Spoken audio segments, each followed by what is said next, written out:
Vamos lá. Você abriu? Lucas capítulo 1? Podemos ir? Sua Bíblia digital, sua Bíblia física. Abre aí. Eu quero ler com você esse texto. Então, acompanha com seus olhos, com seus ouvidos. Você vai poder marcar aí na sua Bíblia algumas coisas importantes, mas eu quero que essa história entre no seu coração. Então, eu vou ler o texto. Diz assim: durante o governo de Herodes, rei da Judéia, um sacerdote foi designado para servir no grupo de Abias. Seu nome era Zacarias, e sua mulher era descendente de Arão. O nome dela era Isabel. O casal vivia honestamente, sempre obedecendo de coração aos mandamentos. Era gente de consciência tranquila diante de Deus.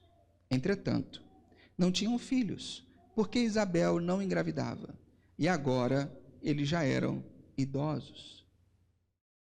Aconteceu que Zacarias estava cumprindo seus deveres sacerdotais na presença de Deus, no turno que lhe correspondia, quando chegou sua vez de entrar no santuário e queimar incenso. O povo estava reunido e orava do lado de fora do templo, na hora da oferta do incenso. De repente, um anjo de Deus apareceu do lado direito do altar. Zacarias ficou paralisado de medo. Mas o anjo o tranquilizou. Não tenha medo, Zacarias, sua oração foi ouvida. Isabel, sua esposa, terá um filho. O nome dele será João. Você irá comemorar e pular de alegria. Não apenas você, pois o nascimento dele irá alegrar muita gente, e ele será grande na presença de Deus. Agora eu quero pular para o versículo 18. Zacarias disse ao anjo: como posso acreditar nisso? Já estou velho e minha esposa também é uma mulher de idade. Mas o anjo respondeu: sou Gabriel e vivo na presença de Deus. Fui enviado especialmente para trazer esta boa notícia. Mas, por não ter acreditado, você ficará mudo até o dia do nascimento do seu filho. Tudo irá acontecer exatamente no tempo certo, no tempo de Deus. Enquanto isso, o povo que esperava por Zacarias já estava preocupado e se perguntava por que tanta demora no santuário, mas quando saiu, Zacarias não conseguia falar. Então todos entenderam que ele tivera uma visão. Como não conseguia falar nada, teve de usar gestos e sinais para se comunicar. Depois de encerrar seu turno, Zacarias voltou para casa. Não muito tempo depois disso, Isabel engravidou. E durante 5 meses, ela nem saía de casa, curtindo a gravidez. Ficava sempre pensando: como pode o Senhor ter me abençoado tanto? Ele olhou para mim, não serei mais humilhada. Essa é a palavra do Senhor para nós nessa manhã. Vamos embora? Brincadeira. Essa é a palavra de Deus para nós. E essa palavra versa, eu queria refletir um pouco com você sobre a visitação de Deus. Quem era Zacarias? Vamos trazer para o tempo atual. Zacarias era crente. Zacarias era crente. Era um cristão honesto, de família crente, de pais crentes. Ele é obediente e honesto. O casal vivia direito na presença de Deus. O texto fala. Eles eram obedientes e honestos. E ele era um cara muito trabalhador, porque no dia da escala dele, ele estava lá no momento certo para cumprir o seu papel. Era um trabalhador. E esse trabalhador tinha um sonho que não se realizou. Qual era o sonho dele? Ter um filho. Sendo honesto, fiel a Deus, dedicando sua vida a Deus, uma família cristã de gerações, mas seu sonho não se realizou. Ele orou por longo tempo para que aquilo acontecesse, mas nunca aconteceu. E aí é interessante porque ele não amargurou, você percebe? Ele continua servindo, continua fazendo o que tinha que fazer. Ele não se apodreceu por dentro, porque Deus não fez a vontade que ele queria. Ele não se frustrou com Deus, não deixou seu coração azedar, coisa que muitas vezes acontece com a gente. Quando a gente quer muito uma coisa, a gente acaba... E às vezes Deus não faz aquilo que queremos e nosso coração azeda. Nós nos tornamos pessoas amargas, azedas, e que não conseguem lidar com a felicidade de ninguém. Pessoas amargas, amarguradas, quando vem a conquista de outras pessoas, elas sempre têm um pontinho para criticar. Isso é uma benção, mas sempre tem um mais. Conjunção adversativa, acho que é isso. Sempre tem um mais na vida do miserável. Ele nunca está feliz com a tua felicidade. Sempre tem um pontinho para... Isso é uma marca de pessoas amarguradas, mas você não vê isso na vida de Zacarias. E aí, acontece que no versículo 8, dá uma olhada aí. No versículo 8, acontece algo extraordinário. Aconteceu que Zacarias estava cumprindo os seus deveres. Se você tem uma caneta marca-texto, ou consegue marcar isso na Bíblia, se eu fosse você, grifa e marca isso daí. Ele estava cumprindo os seus deveres. O que isso significa? Significa que a visitação veio durante a sua vida ordinária. A sua agenda ordinária. Durante o período que ele estava fazendo o que ele sempre fazia. No cotidiano. Ele não precisou buscar algo sobrenatural, ele não precisou buscar algo que forçasse a vinda da presença de Deus. Não, era algo ordinário que ele fazia sempre que ele entrava na escala. Você consegue perceber isso? E num dia, Deus decide visitar o cara. Por que naquele dia? Não sei. Por que daquela forma? Não sei. Eu só sei que Deus decidiu visitar aquele cara. Deus decidiu visitá-lo. E isso aconteceu durante a sua vida ordinária, durante o seu ordinário do dia a dia, do cotidiano, da sua fidelidade diária. Então isso significa que muitas vezes Deus vai visitar você, não quando você vem no culto, ou quando você vai em algum culto, mas durante a sua jornada ordinária. Levanta cedo, se prepara, vai estudar, vai trabalhar e etc. E aí você tem seus tempos de oração, seu tempo de devoção, sua vida, você estuda, você trabalha, mas você percebe Deus durante o seu dia. E de repente, no momento desse, Deus visita. Deus vem e nos visita, porque a visitação foi algo extraordinário, ele não tem controle sobre isso.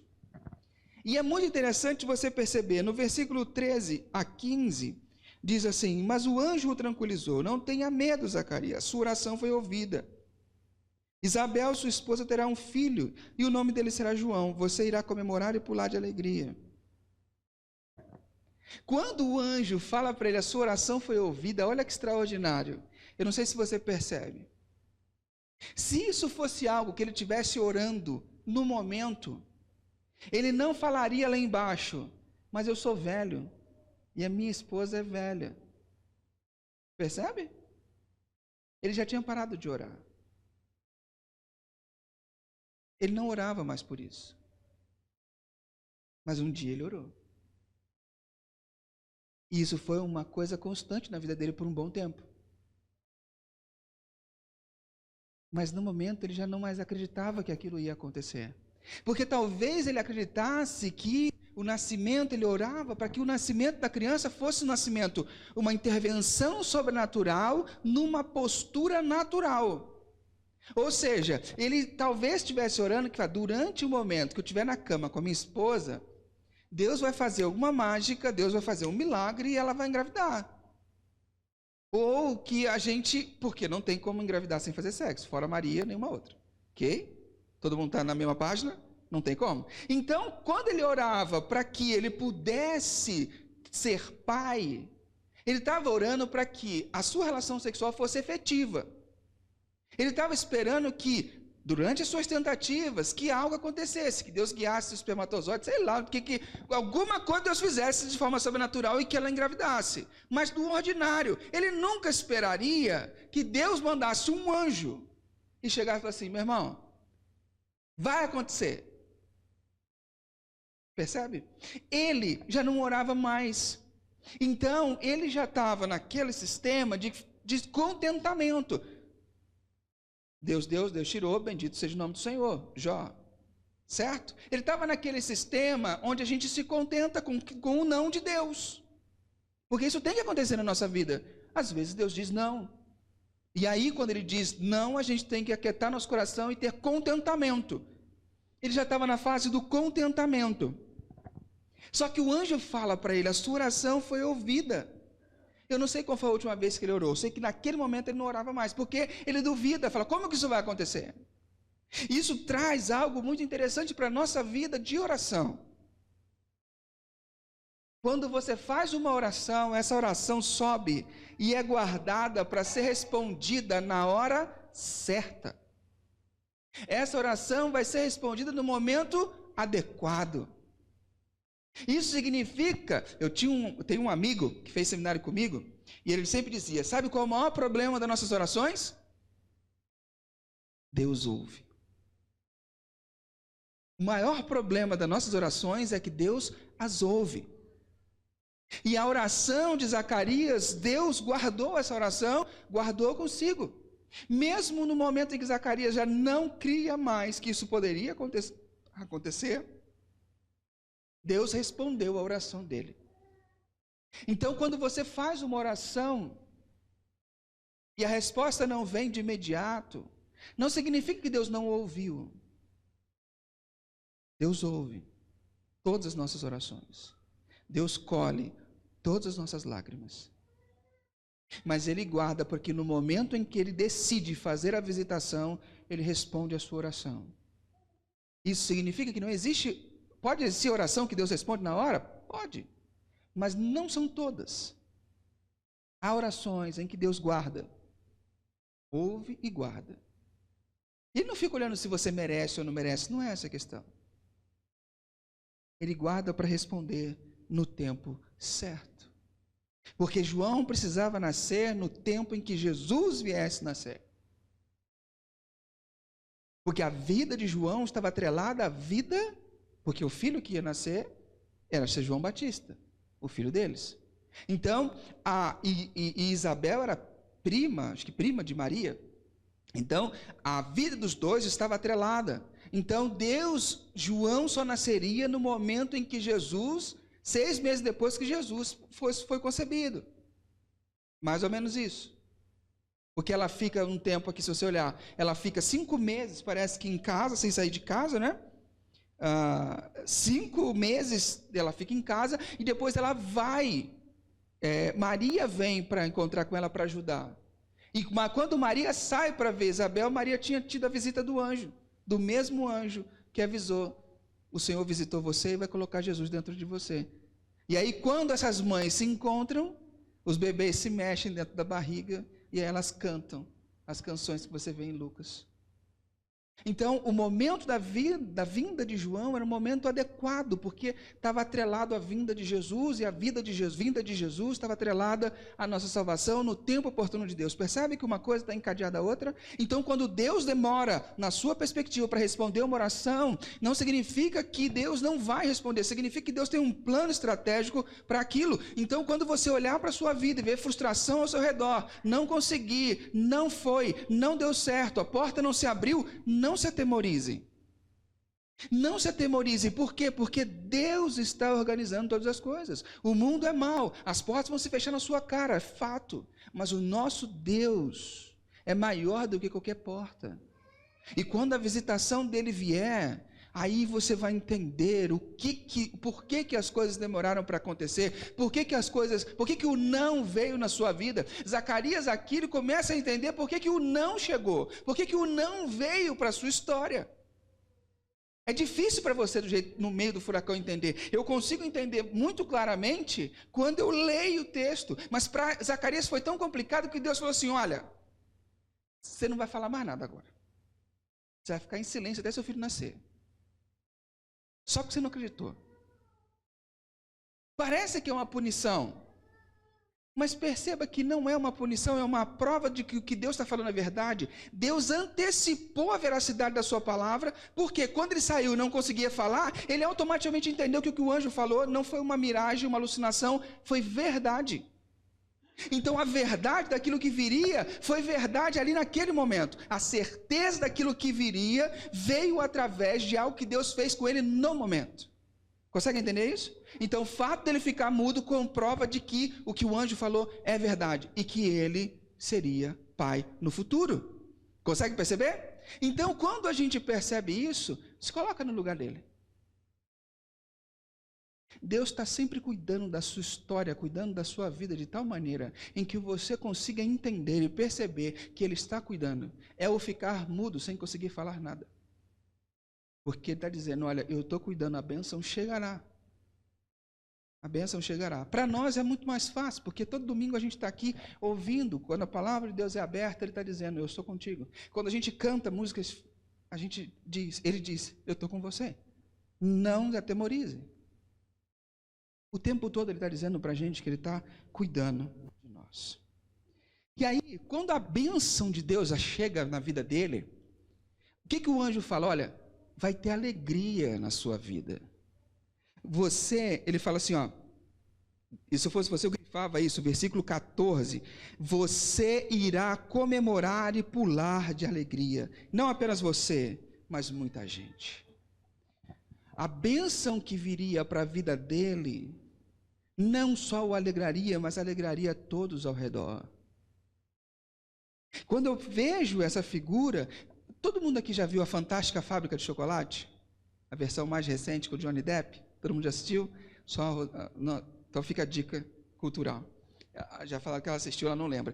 Então, não sei se você se lembra, essa cena para mim se assemelha muito ao avô do Charlie. Lembra que o menininho vivia com os 2 pares de avós, né? E tinha um que era um pouquinho mais ativo e tal. Lembra quando ele ganha o convite dourado?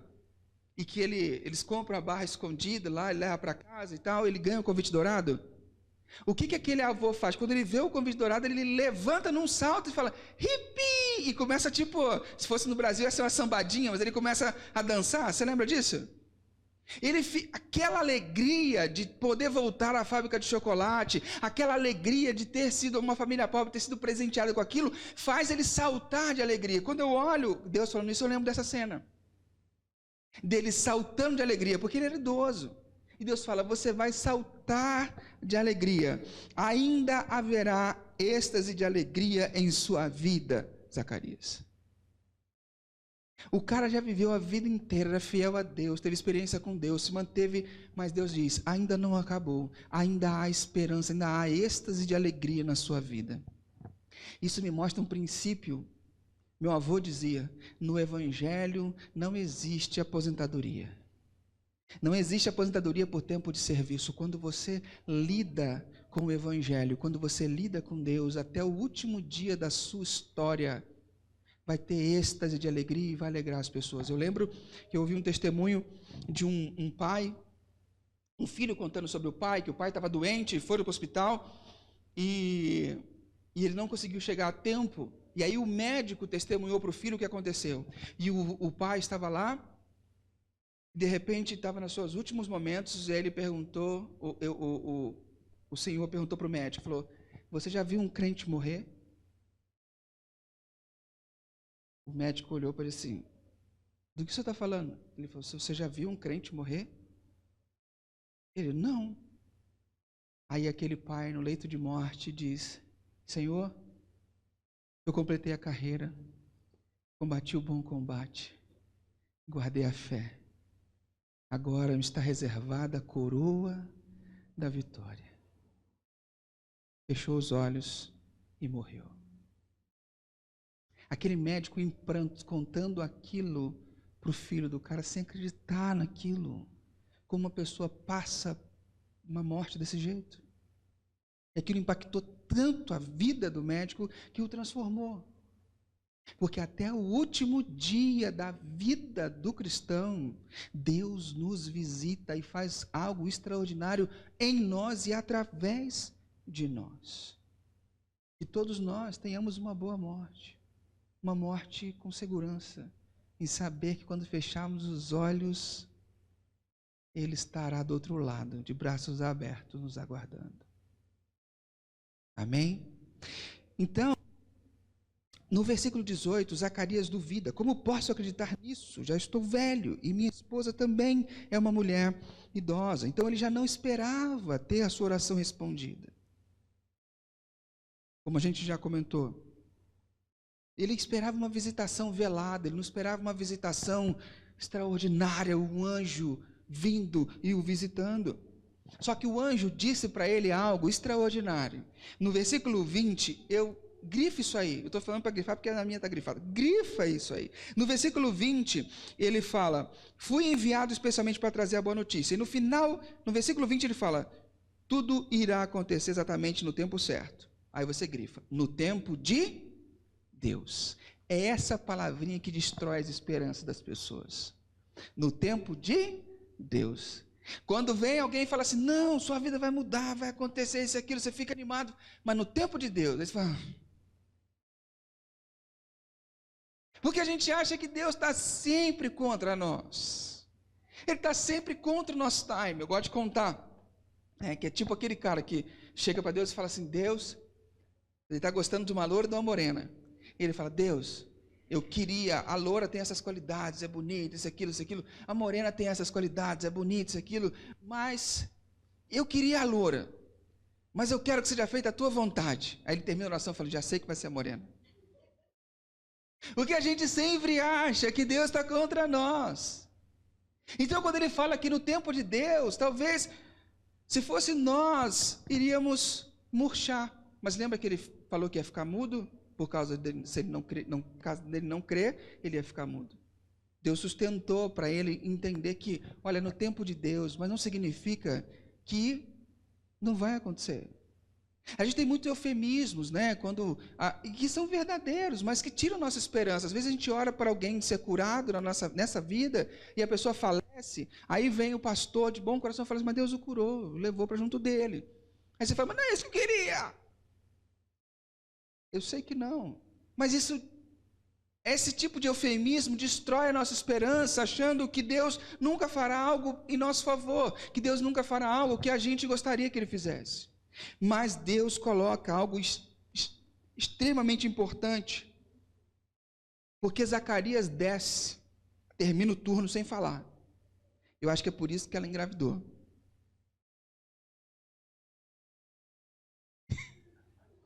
Moleque. Entendeu? Acho que por isso que ela deu certo.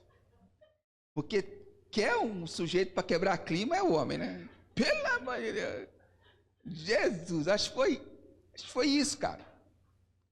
Deus fala, você desce e não vai falar até seu filho nascer. Ele desce calado em casa.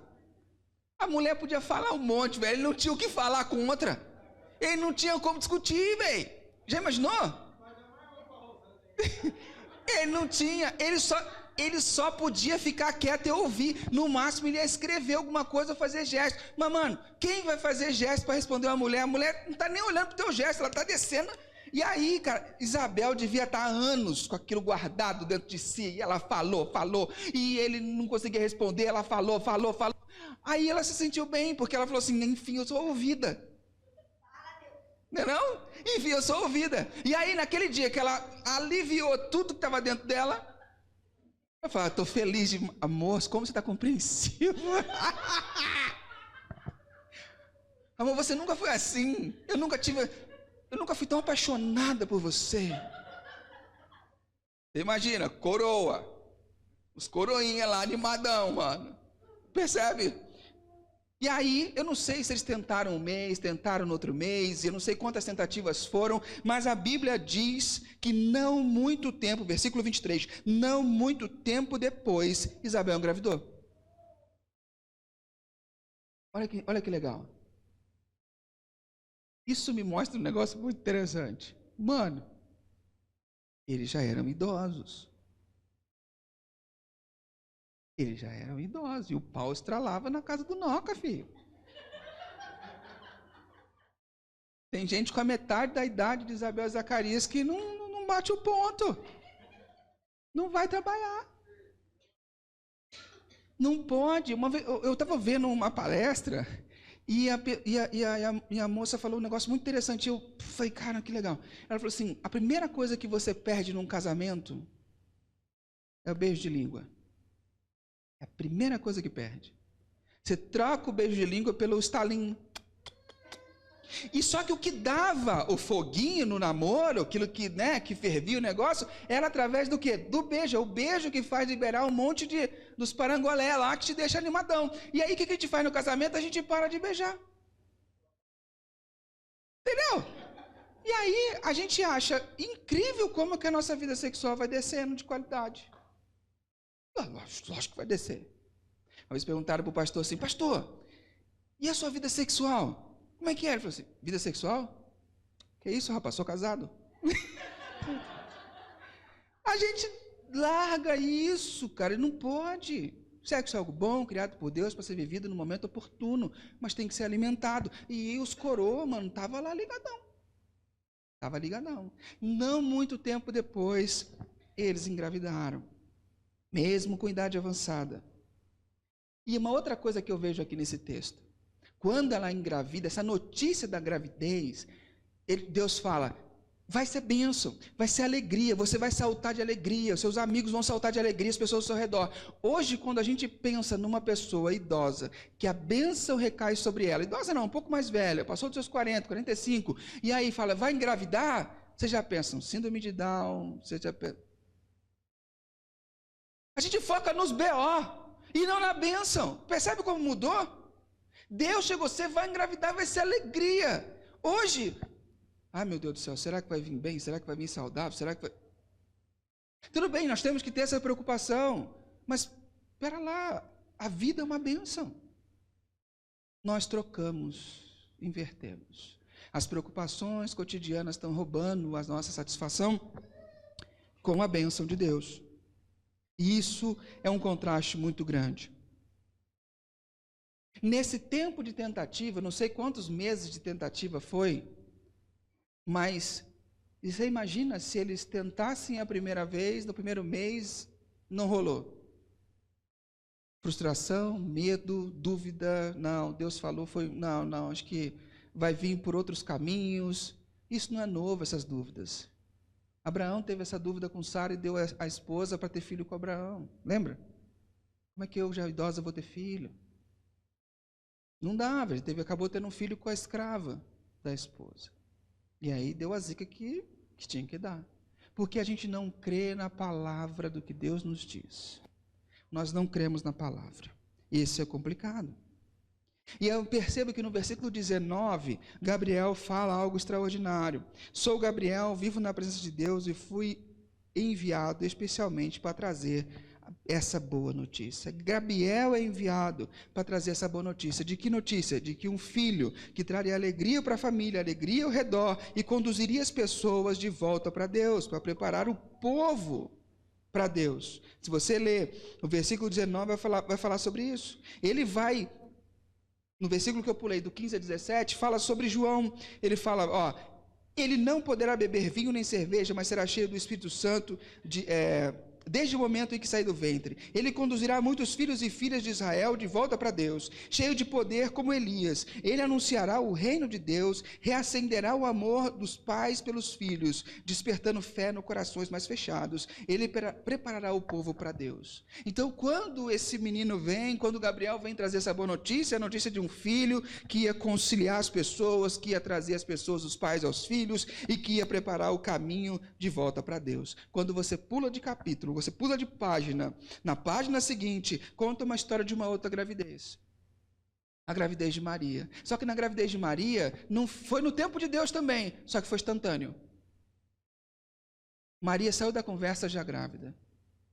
Percebe? Ela sai da conversa do anjo, já estava grávida. E essa outra criança, Jesus, ele não através da vida vai trazer alegria para as pessoas, mas através da morte ele reconciliaria o povo com Deus. João é um ensaio, Jesus é o carro-chefe, Jesus é a criança principal, João é o protótipo, Jesus é o original. Então, quando eu contrasto esses dois nascimentos e essas duas visitações, eu quero falar 3 coisas para você meditar e sair daqui pensando sobre isso. Primeira coisa, nós não controlamos a visitação. Você não consegue controlar quando Deus virá te visitar. Não tem como.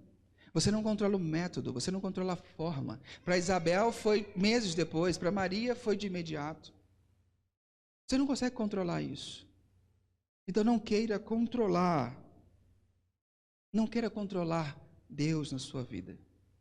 Deixe Deus ser quem Ele é. E seja você quem você é. Você não tem como controlar isso. Só que a segunda coisa é importante. Então, primeiro, você não tem como controlar a visitação. Segundo, nós só podemos preparar o ambiente para a visitação. Muitas vezes, como a igreja lá em Apocalipse, Jesus diz: eu estou à porta e bato. Tem noção que aquilo está sendo falado para uma igreja? Que a igreja deixou Jesus de fora? Consegue perceber? Muitas vezes Deus quer nos visitar, Jesus vem nos visitar, mas você não está em casa. Você não está em casa. Você só pode preparar o ambiente. Você só consegue preparar o ambiente da visitação. Como eu preparo esse ambiente da visitação? Aonde foi que Deus visitou Zacarias? Dentro da sua agenda cotidiana, fazendo o que ele sempre fazia, sendo honesto e fiel com Deus. Percebe?